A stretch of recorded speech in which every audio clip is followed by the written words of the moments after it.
Salam sejahtera untuk kita semua, shalom. Damai di hati.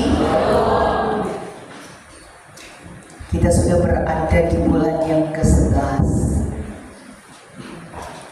Saya nak mau 1 bulan kan, tolong semua merayakan Natal. Artinya Bapak sekedar untuk mengingatkan dalam kesiapan diri kita semua.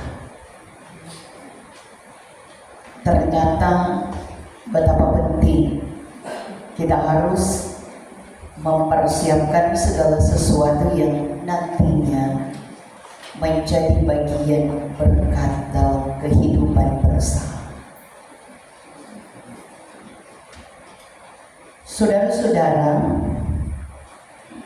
di zaman kita kini dikenal sebagai era pengetahuan tanpa hikmat. Manusia modern memiliki akses pada segala informasi hanya dengan menggunakan jari. Cuma dengan sentuhan jari. Namun di balik kecerdasan itu, ternyata dunia semakin kehilangan arah moral dan spiritual. Kita tahu bagaimana membangun teknologi tinggi, tetapi gagal membangun hati yang benar. Kita mampu menciptakan kemajuan, tetapi tidak tahu bagaimana untuk menjaga kedamaian. Di tengah dunia yang mengejar ilmu dan prestasi, umat Tuhan diingatkan untuk mengejar sesuatu yang jauh lebih tinggi nilainya, yakni hikmat yang berasal dari Allah. Kitab Amsal ditulis sebagian besar oleh Salomo, raja yang dikenal paling berhikmat di Israel. Tujuan kitab ini dinyatakan dalam bagian Amsal pertama ayat 2-3, dikatakan untuk mengetahui hikmat dan didikan dan untuk mengerti kata-kata yang bermakna. Tapi dalam pasal 4 adalah bagian dari nasihat seorang ayah kepada anak, sebuah pengajaran keluarga rohani. Salomo mengingatkannya kepada anaknya agar dapat menghargai didikan dan hikmat yang diwariskan dari generasi ke generasi, mulai dari Daud ayahnya kepadanya hingga kepada anak-anak. Amsal 4 ayat 1-9 ini menampilkan 3 lapisan pesan. Pertama adalah ajakan untuk mendengar dan menghargai didikan. Kedua, dorongan untuk memperoleh dan mengejar hikmat dengan sungguh-sungguh. Dan ketiga, janji bahwa hikmat akan memelihara, meninggikan dan memuliakan orang-orang yang memilikinya. Hal utama yang mau dikatakan di sini adalah tentang hikmat. Dalam konteks Alkitab berarti bukan hanya kecerdasan intelektual,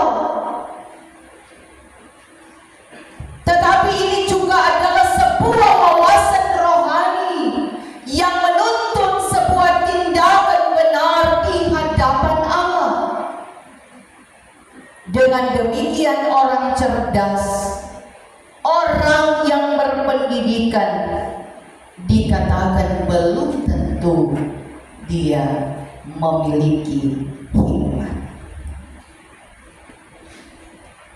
Mari kita lihat dalam pesan firman di bagian ini. Seperti dalam ayat 1 dan 2.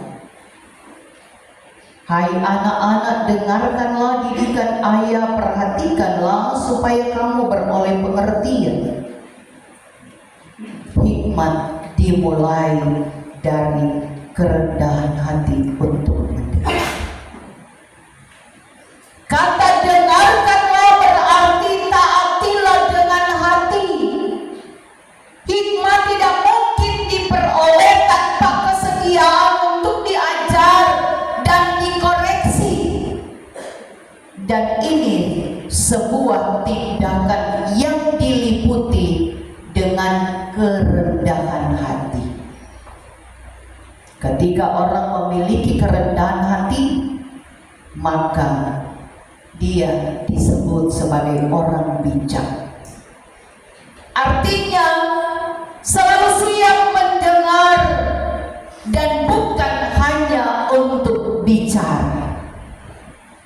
Hikmat dimulai ketika dia rela dengan rendah hati dibentuk oleh firman Tuhan. Karena itu jangan pernah kita menutup telinga, apalagi mengeraskan hati terhadap teguran Allah melalui firman yang disampaikan, baik itu melalui hamba-hamba Tuhan, disampaikan oleh orang tua, ataupun dalam bagian pengalaman-pengalaman hidup kita. Didikan dalam hikmat pada ayat 3 sampai 4. Ketika aku masih anak, ayahku mengajar aku. Salomo mengingatkan didikan Daud bukan hartanya melainkan nilai rohani. Ini sebuah tindakan warisan terindah adalah didikan dan hikmat. Dalam tradisi Israel, seorang ayah adalah guru utama bagi kehidupan rohani keluarga. Orang tua Kristen harus menanamkan iman, bukan sekedar memberi fasilitas. Dan anak-anak Kristen perlu belajar menghargai nasihat orang tua yang takut akan Tuhan. Karena hikmat adalah pusaka keluarga yang abadi dan kekal untuk selamanya. Ketika kita memberikan dan mengejar untuk memenuhi dalam segala fasilitas duniawi, ketika orang kejar dengan harta duniawi, itu yang merusak mental kehidupan anak cucu kita. Karena yang pasti akan ditemui hal-hal yang akan berdampak pada sebuah perkelahian. Kalau harta kok yang orang mau wariskan, itu tuh yang mau bikin bakal lain. Karena itu saya katakan, kalau orang tua memberikan warisan kepada anak dalam segi harta, sama dengan orang tua ada lepas pedang kepada mereka untuk menjadi persoalan. Karena itu di sini dikatakan bagaimana sesungguhnya kita bisa mewarisi hikmat dalam sebuah kekuatan yang menjadi pusaka keluarga yang abadi dan kekal. Itu yang menjamin keluarga yang rukun dan damai, kesejahteraan dan umur panjang. Selanjutnya dalam ayat 5 sampai 7, perolehlah hikmat, perolehlah pengertian. Hikmat itu yang utama. Artinya bahwa hikmat harus diperoleh dengan kesungguhan. Kata perolehlah artinya beli atau perjuangkan, cari dengan segenap hati. Hikmat bukan datang otomatis, melainkan hasil kerinduan yang tulus untuk bisa mengenal Tuhan Allah di dalam Yesus Kristus yang sesungguhnya. Dunia sekarang mengejar banyak hal, karir, uang, dan status. Itu tidak salah. Tetapi yang jadi persoalan, manakala kita tidak mampu dan sanggup untuk mengejar hikmat Allah. Karena itu, apa yang menjadi prioritas? Kejarlah pertumbuhan iman dalam prioritas tertinggi untuk mencari hikmat. Seperti Salomo katakan ketika dia ditanyakan apa yang akan dia minta, dia tidak meminta harta benda, kekayaan, tetapi yang dia minta adalah sebuah hikmat.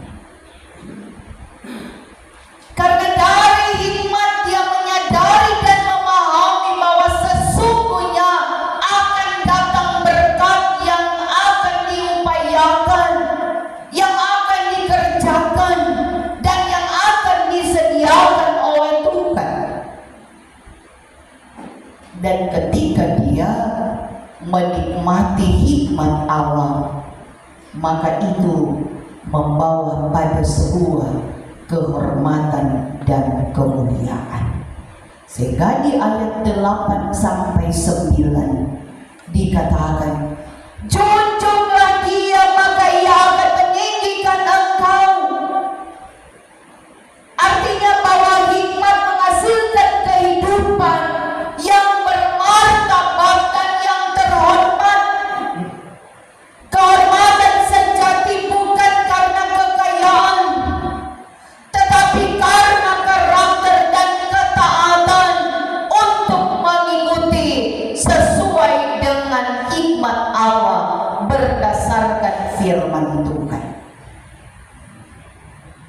Orang berhikmat dikenal dari tindakannya, bukan bicara. Karena lain kali kalau orang banyak bicara kan, lain kali itu banyak kesalahan. Tapi bukan berarti dia diam dan tidak punya hikmat. Tetapi ternyata Amsal mengatakan bahwa orang berhikmat dikenal dari sebuah tindakannya. Dari situ akan terpancar sebuah hidup dalam kejujuran. Dari situ akan terpancar sebuah hidup dalam kesetiaan. Dari situ akan terpancar sebuah hidup yang memiliki kasih, membuat seseorang dihormati oleh manusia dan tetap terus berkenan di hadapan Tuhan. Karena itu dikatakan bahwa ternyata hikmat adalah jalan hidup. Peliharalah perintahku maka engkau akan hidup. Hikmat menuntut pada kehidupan yang penuh makna. Karena hidup di sini bukan sekedar bernafas, tetapi hidup sejahtera. Tanpa hikmat maka hidup bisa tersesat, dan itu butuh tuntunan firman.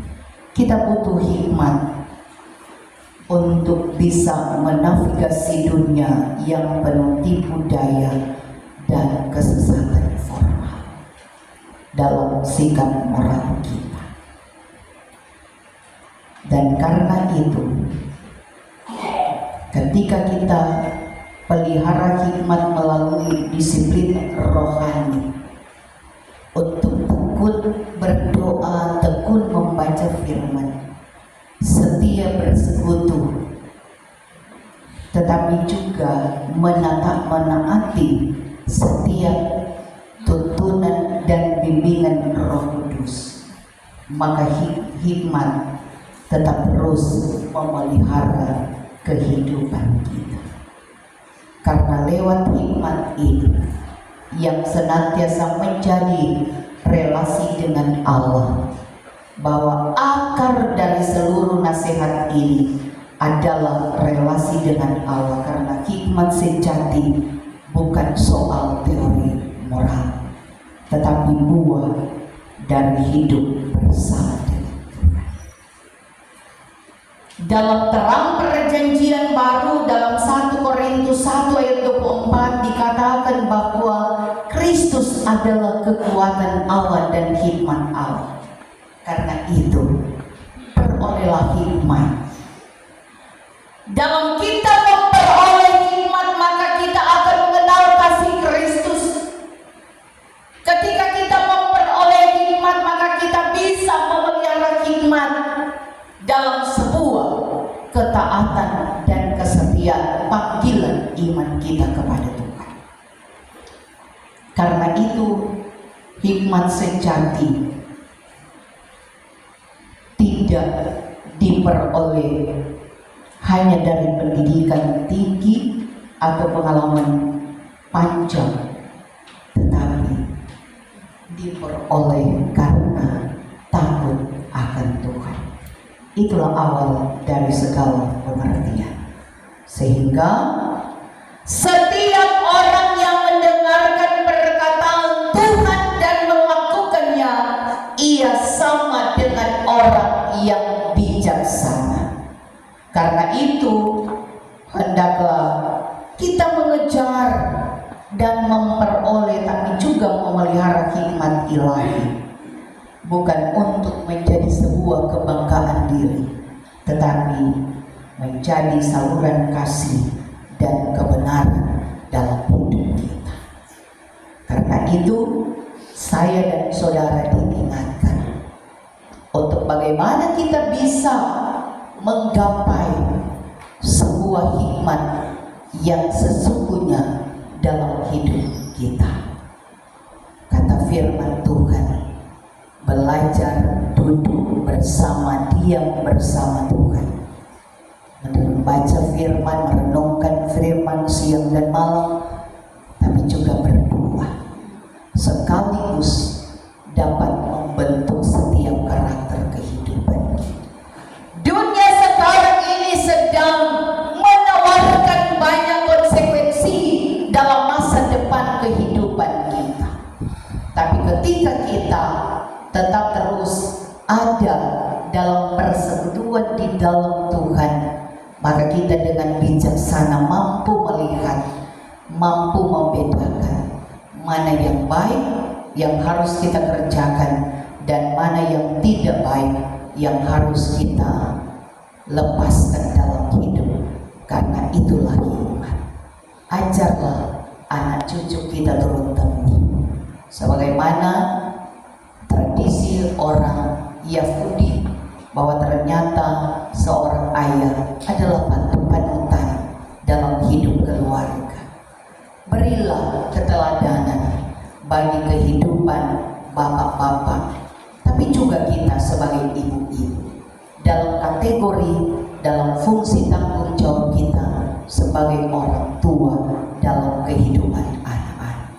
Ajarlah, jangan bosan, karena firman Tuhan dalam kitab Ulangan dikatakan, ajarkanlah berulang-ulang kali, walaupun kadang-kala orang sendiri kalau mau seingat toh lain kali so pasti, tetapi ternyata firman mengajarkan berulang-ulang kali kita mengajar, maka itu sebuah prinsip ketegasan yang akan menjamin sebuah kebahagiaan dan kesejahteraan dalam hidup, dalam masa depan anak cucu, keluarga turun temurun kita. Tuhan Yesus memberkati. Amin.